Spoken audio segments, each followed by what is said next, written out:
भाइयों बहनों नमस्कार। All India anganwadi news channel में आपका स्वागत है। चैनल से जुड़ने के लिए नीचे दिख रहे रेड कलर के सब्सक्राइब बटन पर आपको सबसे पहले क्लिक करना है। फिर साइड में एक नोटिफिकेशन बेल यानी घंटी बन के आएगी, उस पर जब आप दबाएंगे तो 3 घंटी आपको दिखेंगी, जिनमें सबसे ऊपर आल वाली घंटी आप लोगों को दबा लेनी है। आंगनबाड़ी सेविका सहायिका मिनी बहनों, आज सुबह की सच्ची खबरों में आप सभी का स्वागत है। बहनों आपको बता दें, एक बहुत ही जरूरी सरकारी आदेश आपकी स्क्रीन पर दिख रहा है, जो उत्तर प्रदेश में निदेशालय से जारी हुआ है 11 मई को, और ये उत्तर प्रदेश के समस्त जिलों के जिला कार्यक्रम अधिकारियों को भेज दिया गया है, जिसमें कहा गया है कि शहरी क्षेत्रों में संचालित जो आंगनबाड़ी केंद्र हैं उनको जनमानस की जानकारी में लाने के लिए केंद्र पर बोर्ड लगाए जाने के संबंध में है। और अधिक जानकारी आपको बताएं कि सारिका मोहन जी जो निदेशक हैं, उन्होंने इस आदेश में और क्या लिखा है। इनका कहना है कि अवगत कराना है कि जो शहरी क्षेत्र हैं उनमें अधिकतर आंगनबाड़ी केंद्र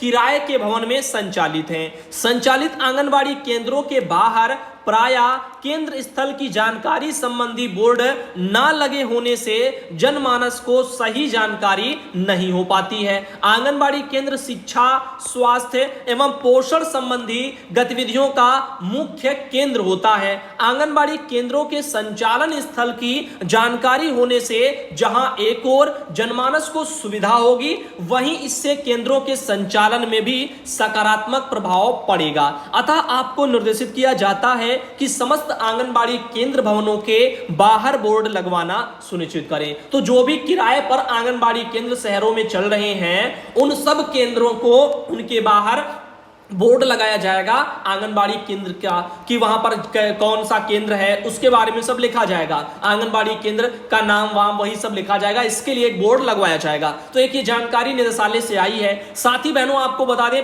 बाल वाटिका का जो कार्यक्रम है उसके बारे में आपको थोड़ा बता देते हैं। वैसे हो सकता है पहले भी मैं इस लेटर को यानी इस कार्यक्रम को पहले आपको बता चुका हूंगा, लेकिन अभी फिर से एक बार बता रहा हूं, गतिविधियों की तारीखें जान लीजिएगा। तो 25 अप्रैल से 14 मई तक आपका जो चल रहा था वो क्या है।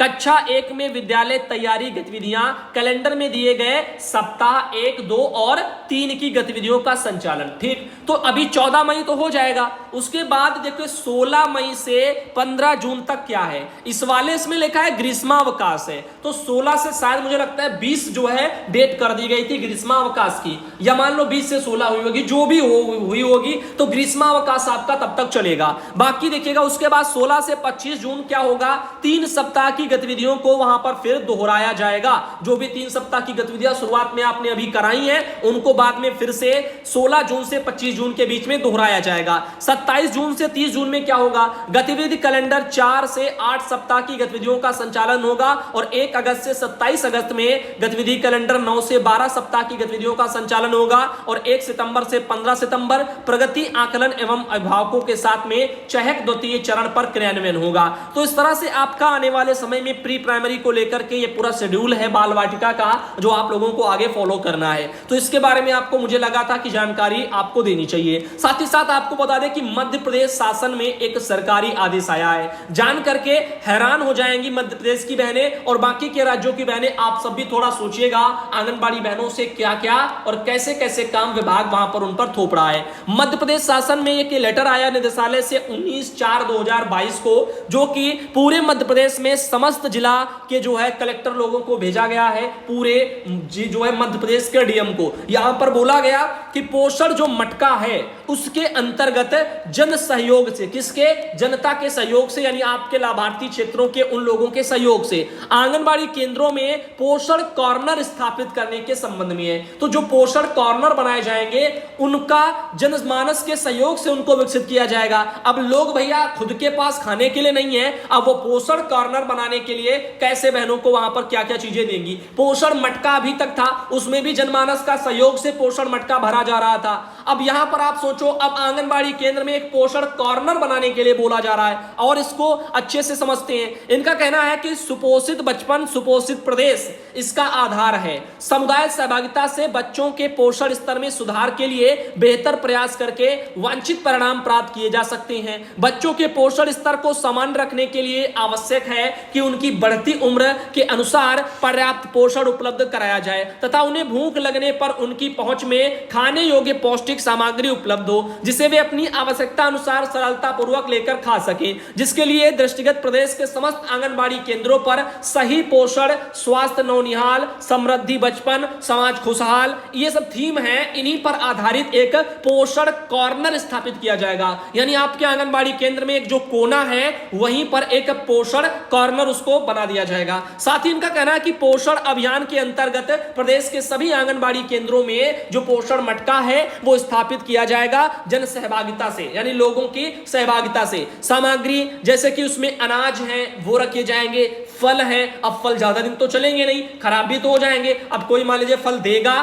तो वो देगा तो 1 2 दिन 4 दिन जो भी है वो अपना जैसा फल होगा उसको लोग खाएंगे बच्चे और हो जाएगा काम खत्म। अब सोचो जिसके घर में होगा वो अपने बच्चों को फल खिला नहीं पा रहा है, वो पोषण जो है कॉर्नर के लिए कौन जनवाला दान करेगा? बड़े बड़े पैसे वाले भी पड़े हैं, गरीब एक बार चाहे भले ही अपने घर कपट से जो है यहाँ पर घर से यानी कुछ निकाल करके गरीबी में फिर भी वो दे सकता है, लेकिन पैसे वाले एक चवन्नी तक ऐसे में जो है कभी नहीं देते।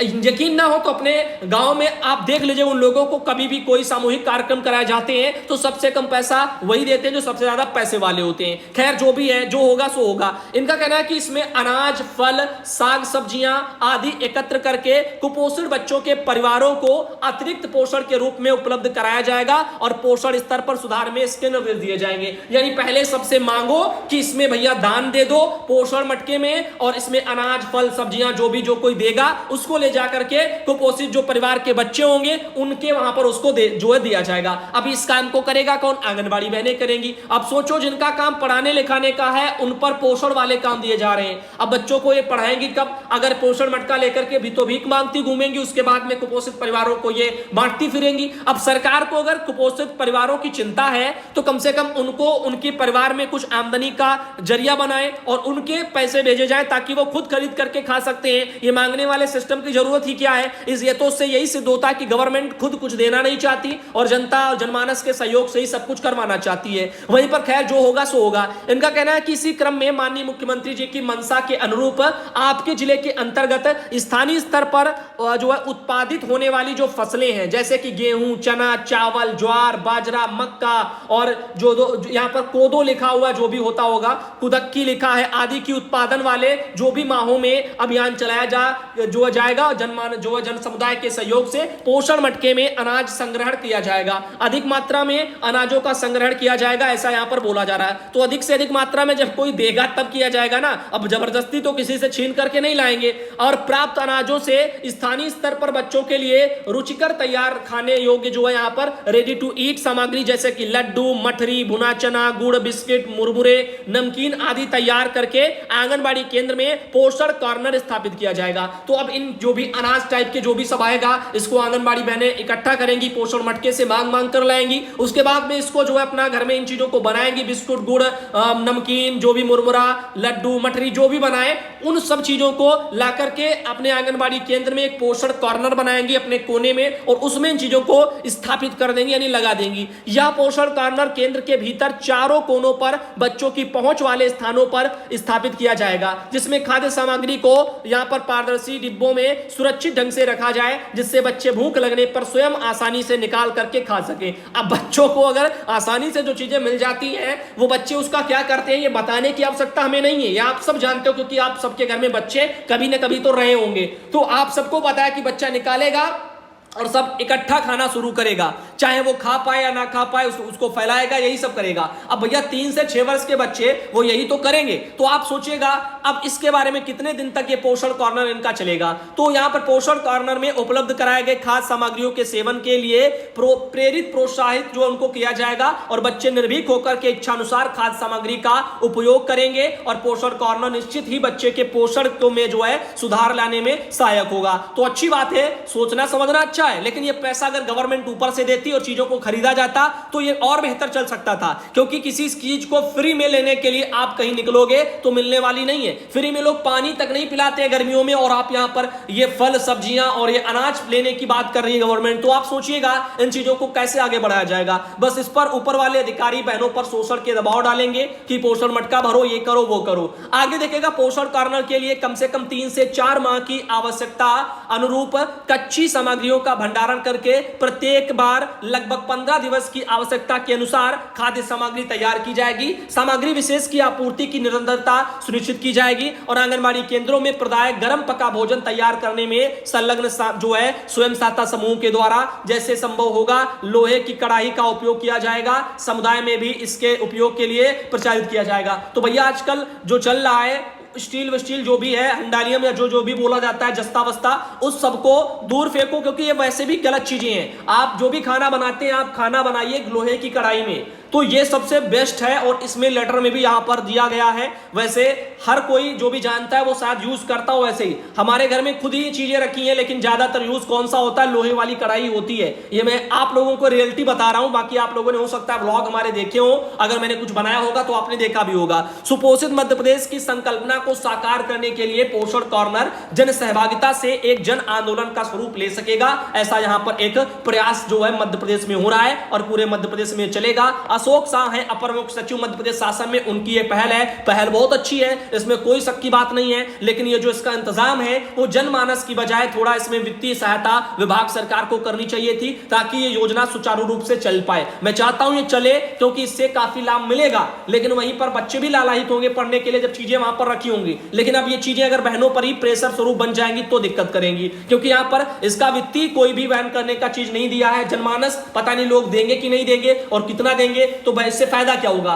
तो गवर्नमेंट अगर दे आसानी से तो ज्यादा बेटर रहेगा। वहीं पर इस बारे में देखिएगा मध्य प्रदेश में शाजापुर जिले में कलेक्टर जी का एक लेटर आ भी गया है 10 मई को, और इन्होंने यहां पर एक लेटर निकाल दिया। तो इन्होंने 10 मई को अभी भी निकाला है। पोषण मटका के अंतर्गत जन सहयोग से आंगनबाड़ी केंद्रों पर पोषण मटका के लिए जो है पोषण एक कॉर्नर स्थापित किया जाएगा। उसमें चीजें बना करके बहनें रखेंगी, लगभग 15 दिन की सामग्री तैयार कर लेंगी और फिर वहां पर बच्चे वो निकाल करके अपने आप खाएंगे। तो ये चीजें यहां पर निकल के आ रही हैं। तो इसके बारे में आप लोगों को मैंने बताया और जानकारी ये काफी बढ़िया है बहनों। साथ ही साथ इसके बारे में आप और अधिक जानकारी के लिए आप जो है इस वीडियो को चाहे तो दोबारा देख लें, जो भी था मैंने बता दिया। अब शाजापुर में भी जो है वो सेम टू सेम है, चाहो तो आप इसका स्क्रीनशॉट ले लो और चाहो तो पढ़ लो। बाकी जो मैंने अभी पूरा मध्य प्रदेश के लिए लेटर बताया ना निदेशालय वाला, तो वही यहां पर शाजापुर में भी लागू होता है। और इस लेटर को भेजा था सलमा भी बहन जो शाजापुर जिले से आती हैं। तो आज का ये वीडियो आप लोगों को कैसा लगा भाइयों बहनों? अगर वीडियो पसंद आया है सुबह का तो प्लीज लाइक कर देना, कमेंट कर देना और अपने भाई बहनों को भी